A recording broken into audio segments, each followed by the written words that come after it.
जम्मू कश्मीर में एक बार फिर टारगेट किलिंग का सिलसिला शुरू हो चुका है। रविवार को एक पुलिस इंस्पेक्टर की हत्या के बाद सोमवार को एक मजदूर की भी हत्या कर दी गई। इन दोनों घटनाओं ने एक बार फिर घाटी के लोगों को झकझोर दिया है।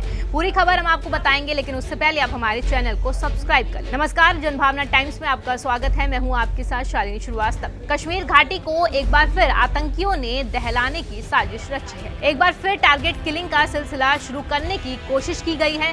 रविवार को श्रीनगर में जम्मू कश्मीर पुलिस के एक इंस्पेक्टर को उस वक्त आतंकियों ने गोली मार दी जब वह क्रिकेट खेल रहे थे। उसके बाद आतंकियों ने पुलवामा में एक मजदूर को गोली मारकर उसकी हत्या कर दी। ये घटना तुमची नौपोरा इलाके की है, जहां आतंकियों ने यूपी के एक मजदूर मुकेश की हत्या कर दी।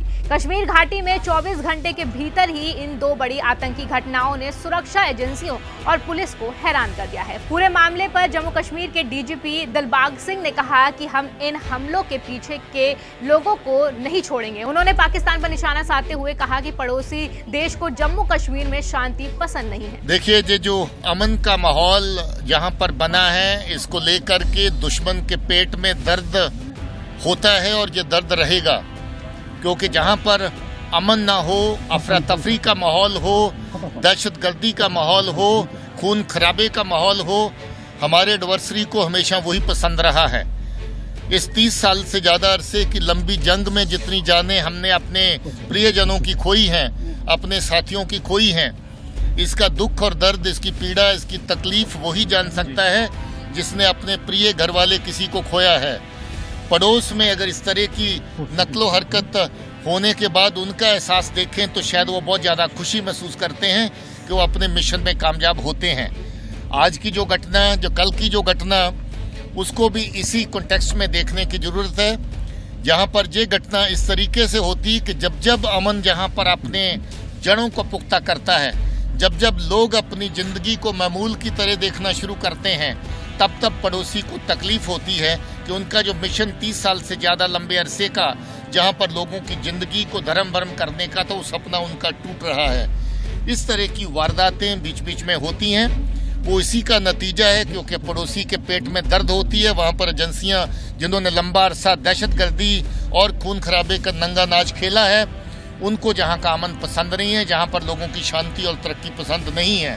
पुलवामा और श्रीनगर में हाल ही में हुए आतंकी हमलों पर नेशनल कॉन्फ्रेंस के उपाध्यक्ष उमर अब्दुल्ला ने कहा कि अगर घाटी में सब कुछ सामान्य है तो चुनाव क्यों नहीं हो रहे हैं। क्यों नहीं हो रहे? क्या बहाना है?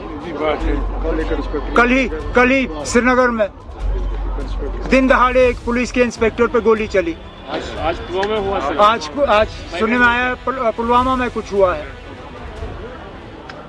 रजौरी, जिस इलाके को हमने मिलिटेंसी से बिल्कुल क्लियर करके रखा हुआ था, कम से कम हर हफ्ते 10 दिन के बाद वहाँ या तो कोई घटना घटती है या कोई एनकाउंटर जैसा हो जाता है। तो अगर यही नॉर्मल हालात है। वहीं बता दें कि जम्मू कश्मीर में इसी साल 13 सितंबर को आतंकियों के साथ 2 मुठभेड़ों में 3 अफसर और 2 जवान शहीद हो गए थे। शहीद अफसरों में सेना के एक कर्नल और एक मेजर, उसके साथ ही पुलिस के एक डीएसपी भी शामिल थे। आतंकियों ने सुरक्षा बलों पर उस वक्त गोली चला दी जब वह सर्च ऑपरेशन चला रहे थे। एक जवान की मौत राजौरी में हुई थी और इस दौरान 2 आतंकी भी ढेर किए गए थे। तो इस खबर पर आपकी क्या राय है, आप हमें कमेंट बॉक्स में जाकर जरूर बताएं। नमस्कार।